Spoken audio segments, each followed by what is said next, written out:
Hello, good morning everyone. और आज से हम लोग कंप्लीट पॉलिटी लेक्चर्स यहाँ पर सीरीज शुरू करने वाले हैं और फंडामेंटल राइट्स से हम लोग शुरू करेंगे और इनको समझेंगे एग्जाम विद एग्जांपल्स और पॉसिबली जो भी केसेस होंगे वो डिस्कस करेंगे हम लोग। तो आज हम लोग फंडामेंटल राइट्स से शुरू करने जा रहे हैं, ज्यादा टाइम वेस्ट नहीं करते हैं ताकि वीडियो शॉर्ट रहे और कंसाइज रहे, टू द पॉइंट रहे। तो आर्टिकल 14 हम लोग आज अभी इस वीडियो में डिस्कस करेंगे। तो सबसे पहले थोड़ा सा मैं आपको फंडामेंटल राइट्स के बारे में ब्रीफ कर देता हूँ। देखिए, फंडामेंटल राइट्स है क्या? फंडामेंटल राइट्स बेसिकली जो कॉर्नर स्टोन की तरीके हैं एक तरीके से इंडियन डेमोक्रेसी के लिए। एक मिनट। हाँ, कॉर्नर स्टोन की तरीके हैं एक तरह से इंडियन डेमोक्रेसी के लिए। ये जो फंडामेंटल राइट्स हैं, ये फर्स्ट कंट्री थी वो थी यूएसए। आपको जो नोट्स कॉपी करने हो वो आप लिख लीजिएगा। फर्स्ट कंट्री यूएसए थी जहां पर इसको as a bill of rights introduce किया गया था। ठीक है। फिर यहाँ पे अदर राइट्स भी है जो आउटसाइड भी है कॉन्स्टिट्यूशन के, लेकिन ये जो पार्ट 3 में फंडामेंटल राइट्स हैं, यही जो राइट्स हैं वो इसलिए है ताकि जो लोग हैं वो अपना फुल पोटेंशियल रियलाइज कर सके, टैलेंट को रियलाइज कर सके और एक बेस्ट यूज कर सके उन चीजों का। ठीक है। तो मैं आपको थोड़ा सा डिफरेंस क्लियर कर देता हूँ कि फंडामेंटल राइट्स और लीगल राइट्स में क्या डिफरेंस होता है। जैसे अगर आपका डिफरेंस ये होता है बेसिकली, जैसे अगर आपका फंडामेंटल राइट वायलेटेड होता है तो आप अंडर आर्टिकल 32 में डायरेक्टली अप्रोच कर सकते हैं सुप्रीम कोर्ट और आपको हाई कोर्ट जाने की जरूरत नहीं है। लेकिन अदर राइट्स के लिए आपको पहले हाई कोर्ट जाना पड़ेगा और फिर सुप्रीम कोर्ट जाना पड़ेगा। ठीक है। और लीगल राइट्स क्या होते हैं? ठीक है, लीगल राइट्स दो होते हैं, एक कॉन्स्टिट्यूशनल होते हैं और दूसरा स्टैट्यूटरी या एक्स्ट्रा कॉन्स्टिट्यूशनल होते हैं। कॉन्स्टिट्यूशनल भी दो पार्ट में है, एक फंडामेंटल राइट्स हो गए और दूसरे अदर राइट्स हो गए। तो फंडामेंटल राइट्स हम लोग डिस्कस करेंगे अभी। और अदर राइट्स में जैसे आप आर्टिकल 265 देखिए। 265 क्या है?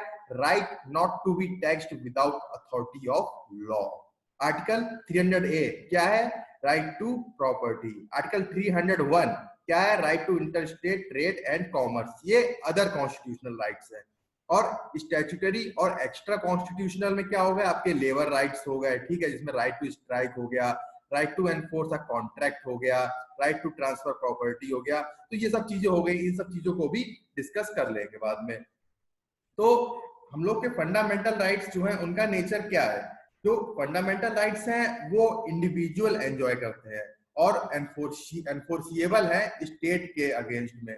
लेकिन तीन ऐसे राइट्स हैं, जैसे rights against untouchability, right against exploitation and freedom of movement. ये तीन में क्या है? ये तीन जो है वो एनफोर्सिएबल है दोनों के अगेंस्ट में, स्टेट के भी अगेंस्ट में और इंडिविजुअल के भी अगेंस्ट में। ठीक है। फिर और क्या आप फंडामेंटल राइट्स के बारे में जान सकते हैं? फंडामेंटल राइट्स जो है वो निगेटिव ऑब्लिगेशन है स्टेट के, ठीक है, और निगेटिवली वर्डेड है, क्योंकि जो फंडामेंटल राइट्स है वो लिमिट करते हैं स्टेट्स को और उनकी पावर को, ताकि इनका एम क्या है? इनका एम है कि स्टेट को अथॉरिटेरियन बनने से प्रिवेंट कर सके, इसलिए इनको निगेटिव ऑब्लिगेशन बोलते हैं स्टेट का। और इनका एम है कि स्टेट जो है वो इसका और भी एम है कि जो स्टेट है उसको प्रिवेंट करना, ताकि ये परफॉर्म ना कर सके कुछ एक्शंस जो वायलेशन ऑफ फंडामेंटल राइट्स को करें, जो वायलेट करे फंडामेंटल राइट्स को, उन एक्शंस को स्टॉप करना है। फिर इसमें जो राइट अगेंस्ट अनटचेबिलिटी है वो एक एब्सोल्यूट टर्म्स में दिया गया राइट, लेकिन आपके फंडामेंटल राइट्स जो है ना उनको रेस्ट्रिक्ट भी किया जा सकता है। और किस रिस्पेक्ट में किया जाएगा? ताकि वो कुछ पॉइंट्स हैं, जैसे कि interest of sovereignty and territorial integrity of India, ठीक है, सिक्योरिटी हो गई इंडिया की, मेंटेनेंस अगर हमें करना है friendly relation with foreign states, maintain of public order, morality, decency, ठीक है, जनरल पब्लिक के इंटरेस्ट में, promotion of wellbeing of weaker section के इंटरेस्ट में, और in case of defamation content of court. ये कुछ चीजें हैं जिसमें कि आपके फंडामेंटल राइट्स जो हैं वो रिस्ट्रिक्ट किए जा सकते हैं इन स्टेट्स में। तो चलिए आगे चलते हैं। देखिए, एक मोटिवेशनल कोट है, the best way to predict the future is to invent it. ये एलन के हैं, एलन के अमेरिकन कंप्यूटर साइंटिस्ट थे, बहुत बड़े। इसका मतलब ये होता है कि it's not fate that decides our future, if we want to have better future then we must take actions right now. हम लोग को एक्शंस लेने ही पड़ेंगे, हम लोग बैठ नहीं सकते हैं कि सब कुछ हो जाएगा अपने आप या जो भी है, ठीक है। तो ये मैंने आपको बता ही दिया फंडामेंटल राइट्स का कि ये कॉर्नर स्टोन है इंडियन डेमोक्रेसी के, और फर्स्ट कंट्री जो थी वो बिल ऑफ राइट्स थी। देखिए जो जो मैं बताऊंगा कुछ चीजें इसमें नहीं होंगी तो उनको आपको जो लगे वो आप लिख सकते हैं, बाकी मैंने कोशिश की है कि सब कुछ पॉसिबल आपको समझ में आए और कवर किया जा सके इसमें। देखिए मैंने आपको बता ही दिया डिफरेंस, बता ही दिया मैंने आपको, ये भी बता दी कॉन्स्टिट्यूशनल राइट कौन से होते हैं, स्टैट्यूटरी राइट कौन से होते हैं, और ये भी बता दिया नेचर ऑफ फंडामेंटल राइट्स कौन एंजॉय करता है। ये तीन एनफोर्सेबल अगेंस्ट इंडिविजुअल और स्टेट दोनों है, ठीक है। निगेटिव ऑब्लिगेशन क्यों है ये भी मैंने आपको बता दिया। फिर ये देखिए क्लासिफिकेशन ऑफ फंडामेंटल राइट, ये पार्ट 3 में है, और सबसे पहले आता है राइट टू इक्वालिटी। अच्छा आर्टिकल 12 में देखिएगा, आर्टिकल 12 में जो स्टेट दिया हो ना, स्टेट में जो आपका इंक्लूड करता है government, parliament of India, government and legislature of each of state, local bodies authority under the control of government of India, ये सब चीजें इंक्लूड करता है। फिर उसके बाद हाँ उसके बाद देखिए फंडामेंटल राइट्स जो है वो फॉरेनर्स को भी दिए गए हैं, ठीक है। 15, 16, 19, 29 और 30 ये नहीं दिए गए हैं, ठीक है, और बाकी फॉरेनर्स को भी राइट दिए गए हैं। चलिए आज लोग राइट टू इक्वालिटी को डिस्कस करते हैं थोड़ा ब्रीफ में डिटेल में। अच्छा देखिए आपको एग्जीक्यूटरी और non self executory fundamental rights के बारे में भी थोड़ा बता देता हूँ क्या होता है। ये टर्मिनोलॉजी है, हो सकता है आप कंफ्यूज हो जाते हो कि क्या होता है, तो मैं ये आपको क्लियर कर देता हूँ पहले। देखिए फंडामेंटल राइट्स जो अपने आप को खुद एनफोर्स कर लेते हैं, ठीक है, और फर्दर उसके लिए लेजिस्लेशन नहीं चाहिए होता है, उसको हम लोग बोलते हैं सेल्फ एग्जीक्यूटरी। और नॉन सेल्फ एग्जीक्यूटरी वो होते हैं फंडामेंटल राइट जिनको फर्दर एक एनेक्टमेंट चाहिए होता है लेजिस्लेशन का। तो इसको एग्जांपल से थोड़ा समझते हैं। जैसे आर्टिकल 17 जो है वो प्रोविजन ऑफ अनटचेबिलिटी होता है, यहाँ देखिए सब लिखा हुआ है, आप सुनते रहिए और जो नहीं होगा वो आप लिख लीजिएगा। देखिए प्रोविजन ऑफ अनटचेबिलिटी, अनटचेबिलिटी को एक पनिशेबल ऑफेंस बनाया गया है, ठीक है। So parliament have to provide punishment, तो पनिशमेंट तो देनी पड़ेगी, लेकिन कॉन्स्टिट्यूशन में तो कहीं लिखा नहीं, तो उसको फर्दर एक लॉ बनाया गया, सिविल राइट प्रोटेक्शन एक्ट 1955। अब ये प्रोवाइड करता है पनिशमेंट में, तो ये नॉन सेल्फ एग्जीक्यूटरी लॉ है, ठीक है। बिफोर इससे पहले क्या था कि इफ प्रूवन इन कोर्ट, अगर कोर्ट में प्रूव हो जाता था कि इसने प्रैक्टिस की है अनटचेबिलिटी, लेकिन पनिश नहीं किया जा सकता था क्योंकि कुछ पनिशमेंट डिसाइड ही नहीं थी कि देना क्या है। इसी तरीके से आर्टिकल 18 में आज भी no title would be given, लेकिन अभी भी कुछ लेजिस्लेशन इसमें है नहीं। 86 कॉन्स्टिट्यूशनल अमेंडमेंट एक्ट 2002 में ये कंपलसरी किया गया था कि all children between 6 and 14 years जो है उनको फ्री प्राइमरी एजुकेशन मिलेगी, ठीक है। तो उससे उसको एनफोर्स करने के लिए राइट टू एजुकेशन एक्ट आया। तो इस तरीके से देखिए एग्जीक्यूटरी और non self executory, terminology clear रखिएगा तभी पढ़ने में मजा आएगी। चलिए आर्टिकल 14 को देखते हैं। देखिए आर्टिकल 14 जो है वो प्रोवाइड करता है राइट टू इक्वालिटी। जो स्टेट है वो should not deny any citizen right to equality, और दूसरा दो पार्ट है इसमें, और दूसरा है इक्वल प्रोटेक्शन ऑफ लॉ। तो इन दोनों को एक्सप्लेन कर देता हूं मैं, ठीक है। देखिए जो आर्टिकल 14 है वो कन्फर्म करता है सारे इंडिविजुअल पे दो राइट, राइट टू इक्वालिटी और इक्वालिटी बिफोर द लॉ और and equal protection of right. तो आर्टिकल 14 जो है ये सेंट्रल एक तरीके से आर्टिकल है सारे आर्टिकल्स को 14 से लेके 18 तक में। और आर्टिकल 14 जो है सुप्रीम कोर्ट ने ये भी बताया कि एक तरीके से बेसिक स्ट्रक्चर है, ठीक है। फिर और ये एक लीगल प्रिंसिपल है, उसमें बोला जाता है कि all mens are created equal. तो सबसे पहले इक्वालिटी बिफोर लॉ डिस्कस करते हैं, ठीक है। सबसे पहले इक्वालिटी बिफोर लॉ डिस्कस करते हैं। इसमें देखिए ये एक लीगल कॉन्सेप्ट जो है वो ब्रिटिश कॉन्स्टिट्यूशन के अंडर में डेवलप हुआ। इसका मतलब होता है कि कोई भी लॉ के ऊपर नहीं है, लॉ ऑफ द लैंड जो है वो सबसे ऊपर है, कोई भी इसके ऊपर नहीं है। इसको एक तरीके से नेगेटिव कॉन्सेप्ट बोला गया है, ठीक है, नेगेटिव कॉन्सेप्ट बोला गया है इसको। इसका मतलब क्या होता है कि जितने भी इंडिविजुअल होते हैं, चाहे उनकी रैंक कुछ भी हो, चाहे उनकी पोजीशन कुछ भी हो, वो लॉ के सामने सब बराबर हैं, they are equal in eyes of law. ये इसका मतलब हो गया, इसको बोलते हैं juridic equality to all individuals and the law will treat every individual equally.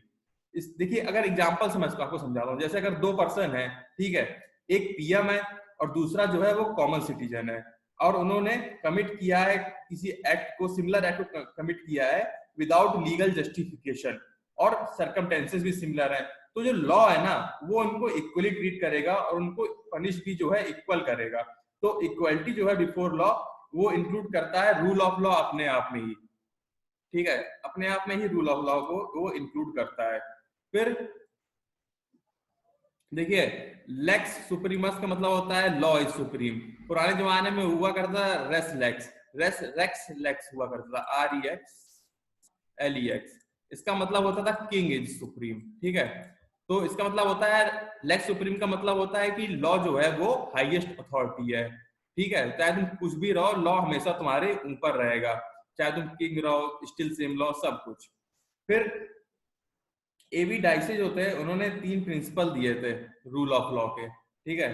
तो पहला था कि कोई भी पर्सन जो है ना वो किसी भी पर्सन को पनिश नहीं किया जाना चाहिए या बॉडी या गुड्स में सफर नहीं किया जाना चाहिए जब तक वायलेशन ऑफ लॉ ना हो, बिना उसके, ठीक है।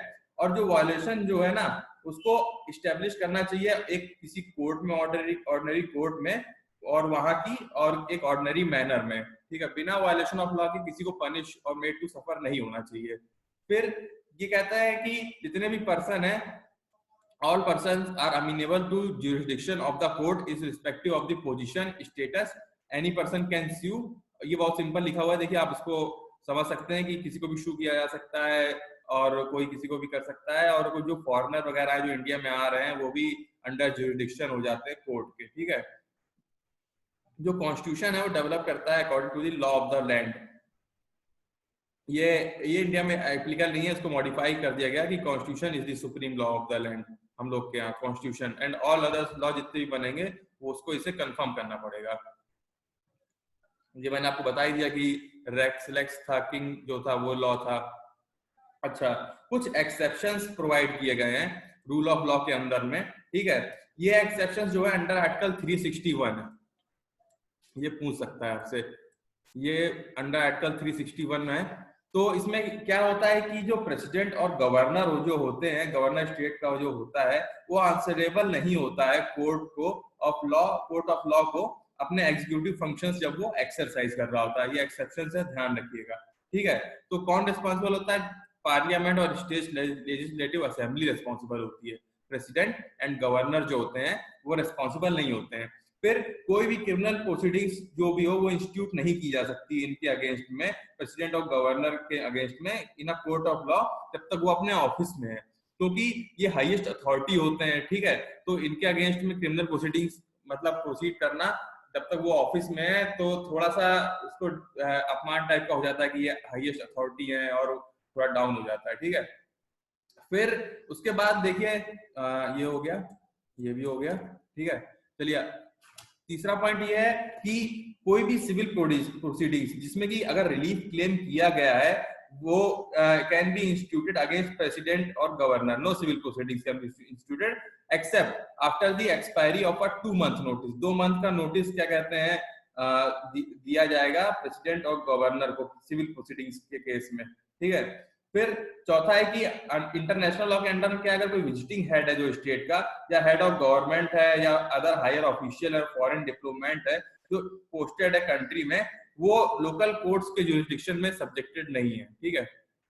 ये देखिए ये है, या मैंने इसका एग्जांपल भी लिख दिया है, ठीक है, इसको देखिएगा। तो ये तो बात हो गई, ठीक है, ये फर्स्ट पार्ट हो गया। तो फर्स्ट पार्ट मेरे ख्याल से आपको क्लियर हो गया होगा, और ना हुआ हो तो आप कुछ भी कोई भी क्वेश्चन पूछ सकते हैं, कुछ भी आर्टिकल 14 से रिलेटेड कमेंट सेक्शन में लिखिए और आपको प्रॉपर एग्जांपल के आपको समझा दिया जाएगा। फिर ये इक्वालिटी बिफोर के लॉ के बाद देखते हैं क्या है equal protection of law. Equal protection of law का मतलब होता है कि it does not mean universal application of law for all people. इसका मतलब ये नहीं है कि इक्वल यूनिवर्सल एप्लीकेशन होगा, एक तरीके का लॉ ऑफ ऑल पीपल्स को होगा। इसका मतलब ये कि इक्वालिटी ऑफ ट्रीटमेंट होनी चाहिए इक्वल सर्कमस्टेंसेस में। ये लाइन ध्यान से पढ़िएगा, equality of treatment in equal circumstances, equal, ठीक है। तो एरिस्टोटल का कॉन्सेप्ट था कि equality of law only among equals, जो इक्वल है केवल उन्हीं के साथ इक्वलिटी ऑफ लॉ होना चाहिए, और first one should provided a level. अब जैसे जो इक्वलिटी नहीं है तो पहले उसको लेवल प्लेइंग फील्ड प्रोवाइड करनी चाहिए, so that जो so that inferiors are not discriminated, तो जो जैसे inferior लोग हैं, नीचे लोग हैं, वो लोग discriminated फील ना करें, ठीक है। इसका मतलब ये हुआ कि like should be treated alike, ध्यान रखिएगा। ये वाला पैराग्राफ बहुत इंपॉर्टेंट है, अगर इसमें कुछ भी आपको समझ में ना आए तो आप बताइएगा, ठीक है। ये अलाउ करती गवर्नमेंट को, तो जिससे इसी वजह से ये अलाउ करती गवर्नमेंट को कि वो SC ST OBC और जनरल को अपॉर्चुनिटी उस तरह से अकॉर्डिंगली दे सके इन वेरियस स्टेट्स में। और इस क्लासिफिकेशन का जो बेसिस है वो सोशल और एजुकेशनल बेसिस है, ये कॉन्स्टिट्यूशन में स्पेसिफाइड है।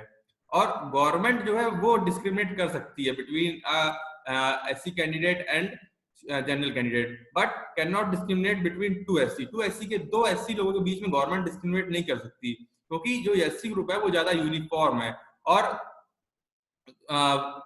मोर uniform when comes to social and educational backwardness, ठीक है। लेकिन ओबीसी में क्या है, क्रीमी लेयर का कॉन्सेप्ट लाया गया, उसमें देखा कि बहुत से लोग एफ्लुएंट हैं तो उसमें क्रीमी लेयर का कॉन्सेप्ट लाया गया है। तो फिर इनकम टैक्स एक्ट 1961 में देखिए इकोनॉमिकली कैटेगराइजेशन कैसे किया है पीपल को, ताकि इक्वल प्रोटेक्शन किया जाए, ठीक है। पुराना वाला देखिए, अगर इनकम 2.5 लाख से कम है तो कोई टैक्स नहीं लगता, 2.5 लाख से 5 लाख तक में तो 10% टैक्स है, फिर ग्रेटर देन 5 लाख है तो ये देखिए इकोनॉमिकली कैटेगराइज किया गया पीपल को और उसको टैक्स दिया गया, तो ये इक्वल प्रोटेक्शन ऑफ लॉ है, ठीक है। चलिए ये आर्टिकल 14 था और आई होप ये आपको सब समझ में आ गया होगा, और आपको कोई भी डाउट हो, कुछ भी हो तो आप कमेंट सेक्शन में पूछ सकते हैं।